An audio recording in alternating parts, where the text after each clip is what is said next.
SoulFull Sunday. Hey love, I pray that your September has started off with and is filled with nothing but blessings, love, peace, joy, clarity, right? Prosperity, all of the things, right? And I want to remind someone, or let somebody know if you don't already, that God is a God of intention, right? And because of that, we have to look at September as it being the 9th month of the year, that it is our birthing season, right? So I really want to let you know that whatever God is doing in the earth right now, because he is up to something, right? He is using his daughters in a mighty way. I want to remind you and let you know that it is time for you to be used as the vessel that you are called to be. And I believe that if you are under the sound of my voice, that you are a trailblazing woman of God, that you have been called to disrupt an industry, to disrupt your bloodline, to disrupt generations, right? And it is time for us to walk in the authority that God has given us.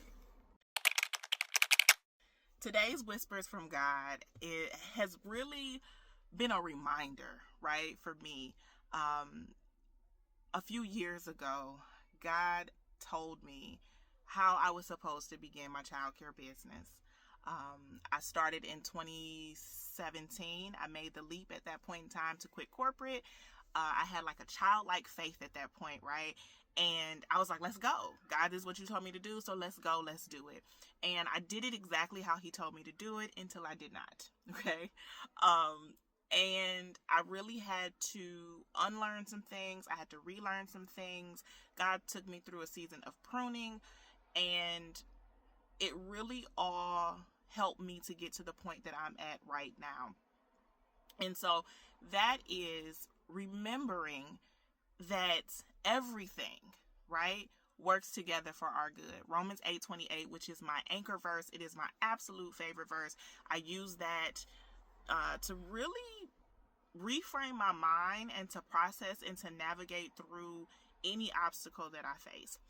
And so God really reminded me of that this week, actually, when my daughter, so my youngest baby girl, actually both of my daughters, they got sick. And I don't know, it was like a 24-hour bug. They had a headache, they had nausea, vomiting, like it was weird. So while my oldest baby girl, she just stayed home for like 24 hours and then she went back to school and was fine. The baby girl, she just wasn't feeling right. And so she had went to school that day, and one of my childcare babies was very adamant. He's like 23 months old. Love my babies, man. All of them. They are all special in their own right. And so he kept, from the moment that he came in, right? His parents dropped him off. He came in and went on to go play. And he went to the stairs and called my daughter's name. Now, this is not uncommon for my babies to call my kids' names, right? But they called her name. He called her name. And I said, baby, she's at school. And he looked at me like real confused, right? And I said, baby, she's at school. And he's like, no. And he called her name again. And I said, honey, she's at school. And this went on for a while, right? He would go off to play, then he would come back and he would look at me. He would call her name, like he would say her name to me, like he was just very concerned. A couple hours later, my daughter then calls me saying that she needs to be picked up from school because she was not feeling well. Now, I didn't even tell her what her sister had going on. She just kind of woke up and didn't go to school. So she had no clue what was going on with her, but she had some of the very same symptoms that her sister had. And so, it brought me back to, first of all, the name of our child care program, which is Precious Gifts. This was not some random name. I remember sitting in the floor of a house that we were renting, and my husband and I were talking, and it was like I knew God had given me the vision for this child care program, and it's so much bigger than what it currently is, right? But this is our starting point. But I remember when God gave me the vision for it, and I said, okay, well, what's a name for it? Like, what's a good name? We started trying to incorporate my name into it, and it was like, no, that just doesn't feel right. Started just having some of the typical daycare names, and I was like, that just does not feel right. Like, this is more than daycare. Like, I know what God is telling me to do, right? And I remember my husband saying, Precious Gifts. And I looked at him. And I was like, what did you say? and he said precious gifts, and it clicked. It clicked. I had no clue that I would be standing in the moment of recognizing that each of the babies that I care for and their parents, right, and their siblings, I think like we really have to dive deep into what I'm saying right now, right, is that they all have a gift, right? They all have something unique about them that God has placed in them. They are all trailblazers. They are all leaders. They are all creative. Like, they all have something that is needed in the world. And so precious gifts, just like that, the whole thing with the baby telling me about my daughter before I even knew something was wrong with my daughter, and I had my husband go pick her up, like, it just reminded me that these babies are precious gifts. Not only are they precious gifts, but they have precious gifts within them.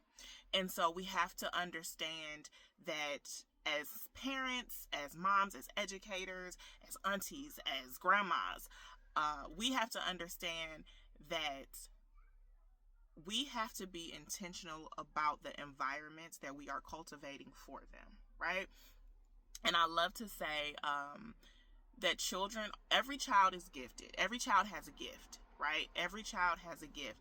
The speed at which they get to operate and open their gift depends on the intentionality of their environment. And I have been cultivating these spaces for children for decades at this point, right? I have been in the childcare industry for 20 years, and I didn't know what I'm doing is actually a gift, right? I'm actually operating in my gift. I'm actually operating in what it is that God has told me and called me to do, right? It's so second nature to me now. I can be out in the grocery store and I see a baby, and like, I'm pouring into that baby, or I'm pouring into that mom in some type of way, or into that dad in some type of way.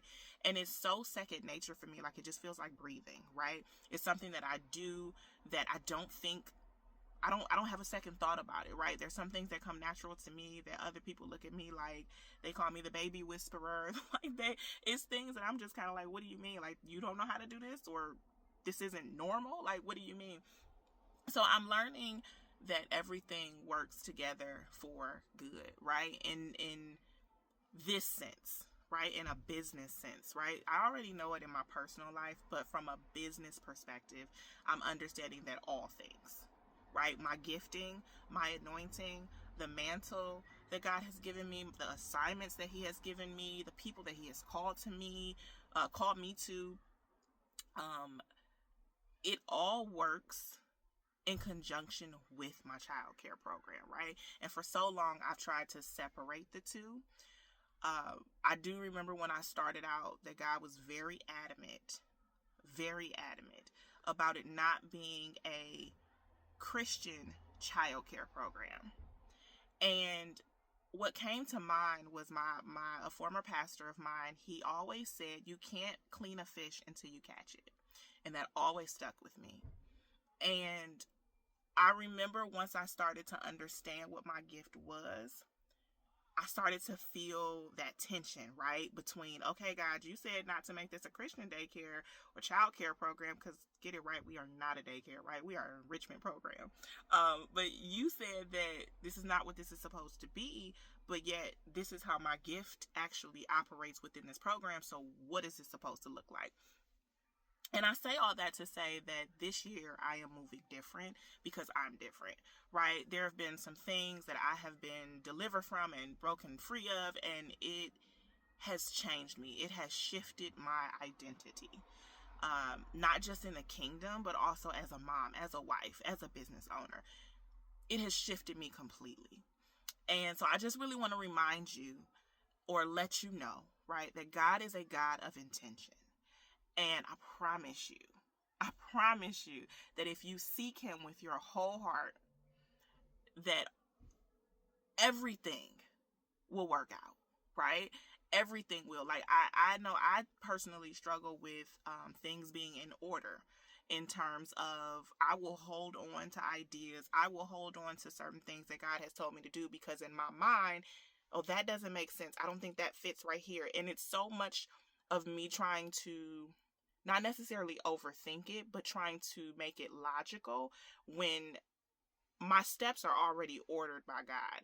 And when it comes to God, his ways are not our ways. His thoughts are not our thoughts. So while I'm so busy trying to make sense of what he's told me to do and try to put it in order, I'm not stewarding the very thing and gift that he gave me in the way that he's telling me to. Okay? So, here to let you know, September is our month. It is our month of just respecting and stewarding the gift that God has given us. It is our birthing season, whatever that looks like for you, whether it's the woman that you're becoming, the daughter of God that you're becoming, the mother, the wife, the business owner, whatever it may be, right? It is your birthing season, and it is time for you to walk into the authority that God has given you. Now, part of that authority is motherhood, okay? And let's get into some of my intentional faves. My intentional fave from the last couple of weeks has been the solo dates, right? I remember when I first started off in motherhood, probably like my second child, I was very intentional about making sure that my oldest child didn't feel left out, right? Making sure that he still knew that I'm still here, because, he now has to share me, and I have a bonus son, so not like he's sharing me with two other children and my husband. So it was like, I just wanted to make sure that he didn't feel left out, so I would take him on solo dates. And then I started taking my other kids on solo dates. And now that they've gotten older, I've realized, like, I have not done that in the way that I used to. And now that I have rediscovered the joy in motherhood, like, it kind of brought that back for me. Yesterday, I went on a solo date with my oldest daughter, and it was everything. It fed my soul in a way that I didn't know I needed to be fed, right? There's a reel. You know what? I'm not going to even say nothing. I'm just going to let you see it, because this is who my daughter has become, okay? Miss Lagoon.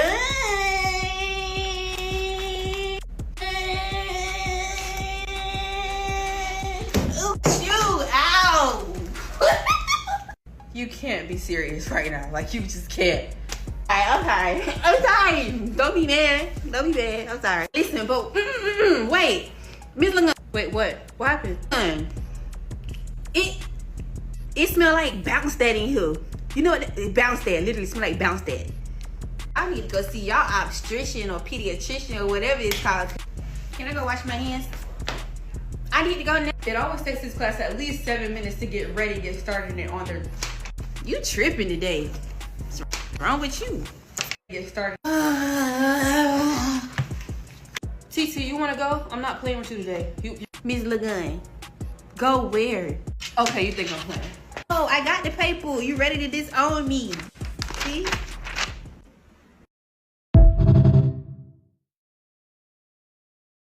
That's who my oldest daughter is, okay? And when I say it is frustrating, I don't know about y'all, okay? I love my kids. I am all for them being their own individual and this, that, and the third. Don't get me wrong, but baby, them AHs at the end of every sentence, them hot Cheetos and hot fries being meals, the clumsiness, the silliness, like, what is wrong with you? So, we went out to dinner last night, our solo date, and it actually happened on accident. I'll get into that later. But we went out together on our solo date, and the waitress came over, and I asked my daughter, like, hey, are you ready to order? And she does a complete shift, right? Like, the girl who you just saw on that reel was not present at that table. First of all, she asked for cucumbers in her water, right? And the girl was like, she kind of looked at her a little bit, and then she was like, well, we only have it chopped up. We don't have it sliced. So if you want it like that, I could bring it to you like that. And she was like, oh yeah, please do that. And so she brought it to her, and I'm just watching her. I'm just watching my baby girl. The way that she is conducting herself is like such I called her bougie. I ain't gonna lie to y'all. She felt a little bougie, but it was such a mature spirit about herself. And I literally was sitting there like, who are you? And then I had to remember, we are our children's safe spaces, right? And while it may trigger me and frustrate me that, Lord, she do some of the stuff that she do, I have to appreciate the fact that she don't do it in public. Right? Like, who I have and how I have, my husband and I have trained her in the way that she should go, along with our other kids. Like, we're constantly getting compliments when we're out. Oh, you have such well-behaved or mannered children, and they're this and they're that. And I just be looking like, what you mean? Like, do you know some of the hell that I have to go through sometimes? But again, we are our children's safe spaces. And if they can't be themselves with us, who are they supposed to be themselves with? Right? So I am starting to ease up on my daughter. I'm still checking her though. Like, it's still some stuff that's like, baby girl, we're not gonna do that. But to watch her conduct herself as a young lady, as a mature young adult, I was extremely proud. And I have to say that was definitely a highlight of my last couple of weeks. And so my intentional fave for sure is going to be solo dates. Like, I am reintroducing those within the family. Now, I got 4 kids, so I've been thinking about how I'm about to do this, and I think I'm just going to do a monthly solo date with each child. So, like, this month was my daughter, next month I'll probably be, I don't know, we'll just see who not on mama nerves at that moment, okay?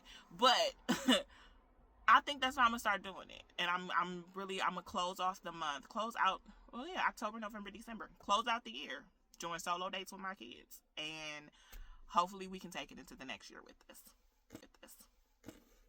What are some of the things that you are loving, whether it's motherhood, it's business? What are some of the things that you are loving and that has become some of your faves within the last couple of weeks?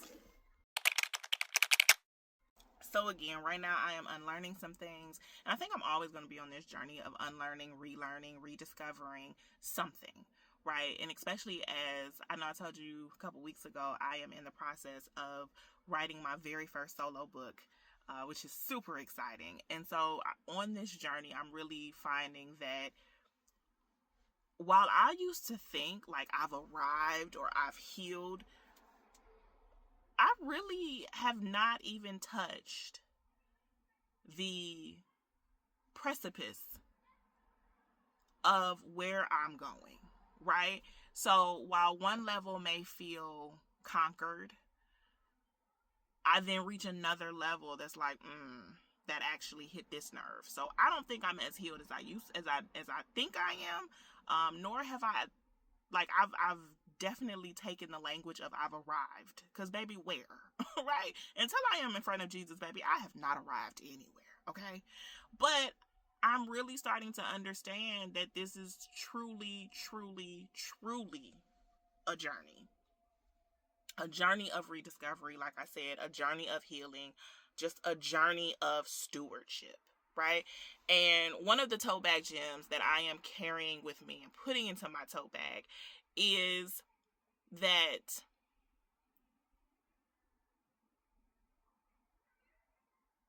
before we can steward our children, we have to first steward ourselves correctly, right? We have to steward ourselves in the way that not just we want to steward ourselves, not just in the way that we may have been taught how to steward ourselves, but we have to steward ourselves in the way that God tells us to, right? And that starts by understanding the character of God, understanding who he is, because you can't have a relationship with somebody who you don't know. Okay, so you got to spend some time with them. You got to start to understand his characteristics. You have to start to understand, who God is for real. Not what people have told you about God. Just developing that relationship with him for yourself so that you can then better steward yourself and then again better steward your children, right?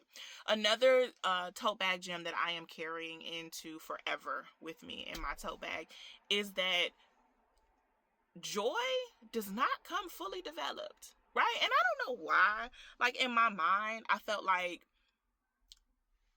joy was this, like, when it would come into my life, joy was some grown adult. And it is so not, right? Joy is really a seed that you have to cultivate, you have to water, you have to be intentional about. And again, that comes in with that prayer, that comes in with that fasting, that comes in with that having a relationship with God, knowing his character, knowing who he is, right? And just kind of like knowing yourself and who you are in through Christ. And joy is really just a seed. Like, baby, this is not coming fully clothed, fully, mature, knowing what's going on. No, baby, this is a seed. It is a seed. And so right now I am cultivating and watering the seed of joy. And it's brought another level of peace to my life. It truly, truly has. That brings me to our Let's Do Life segment. And baby, September 21st at 8 p.m. Eastern Standard Time, we about to do life. Like, we about to do life. It is time for you to rediscover the joy in motherhood, baby, because when I tell you, like, ain't no gatekeeping over here, okay? I don't know how, okay? And your girl is an over-deliverer, and sometimes I share a little bit too much, but it is what it is. It is what it is, because I know that if you are under the sound of my voice, you've been called to me. So I can't hold nothing back from you, right? And anytime God tells me something, he reveals something to me, I gotta share it. I gotta share it. Especially because, like I said, knowing and believing that every child has a gift that is dependent on the intentionality of their environment, baby, I got to bring this to you because I need your babies to operate in a gift. Like, that's my thing, right? I do the things that I do. I do the work that I do. I partner with parents.